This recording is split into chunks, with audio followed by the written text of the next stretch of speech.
اعوذ باللہ من الشیطان اللعین الرجیم بسم اللہ الرحمن الرحیم وَإِنَّ مِن شِیعَتِهِ لَإِبْرَاہِیم۔ آج شیعت کا تعارف اللہ کے قرآن سے، احادیث پیغمبر علیہ الصلوۃ والسلام سے اور باقی دیگر کتب سے، کیونکہ مولوی صاحبان نے لوگوں کے ذہنوں میں شیعت کا تصور اچھا نہیں بٹھایا، اسی لیے اہل علم جانتے ہیں کہ شیعت کے بارے میں کیا کیا لوگوں کو بتایا جاتا ہے، اسی لیے اس امر کی ضرورت محسوس ہوئی کہ شیعت کا تعارف کرایا جائے۔ تو اس لیے سب سے پہلے، چونکہ تمام مسلمانوں کا ہدایت کا سرچشمہ، منبع، ماخذ، مرکز قرآن کریم، قرآن حکیم، قرآن مجید اور قرآن عظیم ہے، یہ میرے سامنے اللہ کی لا ریب کتاب قرآن کریم، اس کی سورہ مبارکہ صافات آیت نمبر 83 اس میں خالق اکبر فرما رہا ہے وَإِنَّ مِن شِیعَتِهِ لَإِبْرَاہِیم۔ ابراہیم نوح کے شیعوں میں سے تھا۔ اس جگہ قرآن کریم میں یہ تفسیر نہیں، روایت نہیں، اللہ کا قرآن ہے، سورہ مبارکہ صافات ہے، آیت نمبر 83 ہے، 83۔ اس میں اللہ سبحانہ و تعالی نے، اللہ عز و جل نے حضرت ابراہیم علیہ السلام کو، جو شیخ الانبیاء ہے، شجرۃ الانبیاء ہے، اس کو شیعہ کے لفظ سے یاد کیا ہے۔ ابراہیم نوح کے شیعوں میں سے تھے، تو اس جگہ لفظ شیعہ کے بجائے اگر کوئی اور لفظ ہوتا تو ہم آنکھوں پہ رکھتے، لیکن الحمدللہ اس آیت میں لفظ شیعہ ہے۔ یہ ایک آیت، دوسرے مقام پہ اللہ عز و جل نے سورہ مبارکہ قصص آیت نمبر 15 ارشاد رب العزت، اللہ سبحانہ و تعالی حضرت موسیٰ علیہ السلام کا واقعہ بیان کر رہا ہے وَدَخَلَ الْمَدِينَةَ عَلَىٰ حِينِ غَفْلَةٍ مِّنْ أَهْلِهَا فَوَجَدَ فِيهَا رَجُلَيْنِ يَقْتَتِلَانِ هَٰذَا مِنْ شِیعَتِهِ وَهَٰذَا مِنْ عَدُوِّهِ۔ یہ اللہ کا قرآن ہے، سورہ مبارکہ قصص ہے، آیت نمبر 15 ہے۔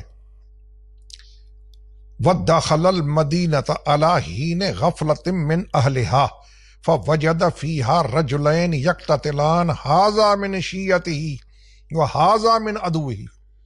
جب موسیٰ شہر میں داخل ہوا، وہ کیا وقت تھا جب داخل ہوا؟ سونے کا، لوگ نیند میں تھے، غفلت۔ تو کیا دیکھا موسیٰ نے؟ فوجد فیہا رجلین یقتتلان۔ موسیٰ علیہ السلام نے شہر میں دو شخصوں کو لڑتا ہوا پایا، جھگڑتا ہوا پایا۔ وہ تھے کون جن کو کلیم پیغمبر نے لڑتے ہوئے دیکھا؟ وہ کون تھے؟ آئیے قرآن سے پوچھے وہ تھے کون۔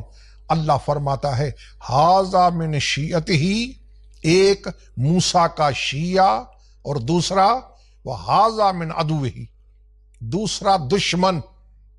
اب اس آیت میں قرآن تو توجہ چاہتا ہے نا، تدبر، تفکر، تعقل کی دعوت ہے قرآن میں۔ اس آیہ کریمہ میں اللہ نے لفظ شیعہ کو کس کے مقابلے میں لایا ہے؟ ضد ہوتی ہے نا، مثلا رات کا ضد ہے دن، امیر کا غریب، کالے کا گورا، تو یہ الٹ جو ضد ہوتی ہے، تو یہاں ضد کیا ہوگی؟ جب اگلا جو دوسرا ہے وہ ہے دشمن، تو پھر شیعہ کیا ہوا؟ دوست۔ تو شیعہ موسیٰ علیہ السلام کے امتی کو اللہ نے قرآن میں شیعہ فرمایا ہے۔ وہاں جو پہلے میں نے آیت دکھائی سورہ مبارکہ والصافات کی آیت نمبر 83 اس میں ابراہیم علیہ السلام نوح کے شیعوں میں سے تھے۔ یہ لفظ شیعہ قرآن پاک میں سورہ قصص آیت 15، سورہ صافات آیت نمبر 83 ابراہیم علیہ السلام کو، کون ابراہیم؟ جس کی ملت کی پیروی کا اللہ قرآن میں حکم دے رہا ہے۔ سورہ مبارکہ نساء میں ارشاد رب العزت ہے، اللہ قرآن کی سورہ مبارکہ نساء کی آیت نمبر 125 میں کیا فرما رہا ہے؟ مالک الملک واتبع ملت ابراہیم حنیفہ، ابراہیم کی ملت کی پیروی کا حکم دیا جا رہا ہے۔ یہ ہستی ہے، یہ عظمت ہے حضرت ابراہیم علیہ السلام کی، جس کو اللہ نے قرآن میں سورہ مبارکہ صافات میں نوح علیہ السلام کا شیعہ کہا ہے۔ یہ شیعت کا تعارف اللہ کے قرآن سے اب دیکھنا یہ ہے، کیونکہ مولوی صاحبان لوگوں کو یہ بتاتے ہیں اپنے وعظوں میں، تقریروں میں، کہ بھئی شیعہ ٹولہ ہے، ٹولے اسلام میں کرنے والے شیعہ ہیں۔ تو آئیے دیکھیں کہ شیعہ کے معنی اہل سنت کے بریلوی، دیوبندی، اہل حدیث انہوں نے کیا ترجمہ کیا ہے شیعہ کا۔ یہ قرآن پاک ہے، ترجمہ ہے شمس العلماء مولوی حافظ نذیر احمد صاحب، یہ اس کا ترجمہ ہے، تاج کمپنی سے چھپا ہے۔ اس کی سورہ مبارکہ صافات کی آیت نمبر 83 کا ترجمہ کیا ہے، کیا؟ اور نوح ہی کے طریق پر چلنے والوں میں سے ایک ابراہیم بھی تھے۔ شیعہ کے معنی کیا ہوئے؟ طریق پر چلنے والے، راستے پہ چلنے والے۔ ہم کون ہیں؟ شیعہ نے حیدر قرار، شیعہ نے علی کے طریقے پہ چلنے والے، علی کے راستے پہ چلنے والے۔ یہ ترجمہ کس کا ہے؟ ڈپٹی نذیر احمد صاحب کا۔ شیعہ کے معنی طریق پر چلنے والا، نہ ٹولہ نہ گروہ جو مولوی صاحبان بتاتے ہیں، ان میں کوئی بھی شیعوں کی کتاب نہیں ہے، یہ برادران اہل سنت کی کتابیں ہیں۔ میں بہت عزت سے نام لیتا ہوں، عزت کرتا ہوں، لیکن جو ہمیں برا سمجھتے ہیں ظاہر فطری بات ہے کہ ہم ان کو اچھا نہیں سمجھیں گے۔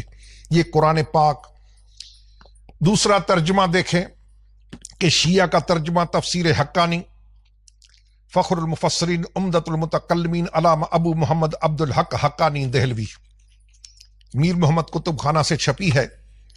اس میں حقانی صاحب نے کیا ترجمہ کیا ہے؟ وَإِنَّ مِن شِيَّتِهِ لَإِبْرَاهِيمَ کا، اور البتہ نوح کے طریق پر چلنے والوں میں سے ابراہیم بھی تھے۔ شیعہ کے معنی طریق پر چلنے والا۔ یہ دوسرا قرآن کا ترجمہ آپ نے ملاحظہ فرمایا۔ یہ تیسرا ترجمہ ہے قرآن کریم کا۔ اللہ اکبر کبیرہ۔ دیکھیں حجت الاسلام شیخ الہند حضرت مولانا محمود الحسن صاحب، یہ راس المفسرین شیخ الاسلام مولانا شبیر احمد عثمانی، فوائد اس کے ہیں، ترجمہ محمود الحسن صاحب کا ہے۔ کیا لکھا ہے شیعہ کا ترجمہ کیا کیا ہے ان بزرگوں نے؟ ترجمہ کیا ہے اور اسی کی راہ والوں میں ہے ابراہیم، اسی کی راہ والوں میں، کس کی؟ نوح علیہ السلام کی راہ والوں میں۔ طریق والا، راہ والا، یہ کوئی گروہ وروہ نہیں، یہ مولوی صاحبان صحیح نہیں بتاتے۔ آئیے ان بزرگوں سے پوچھیں کہ شیعہ کے معنی انہوں نے کیا کیے ہیں۔ یہ قرآن کریم کا ترجمہ علامہ محمود الحسن صاحب اور شبیر احمد عثمانی صاحب، اس کا ترجمہ ہے، حاشیہ ہے، دوسرے بزرگ کے فوائد ہیں۔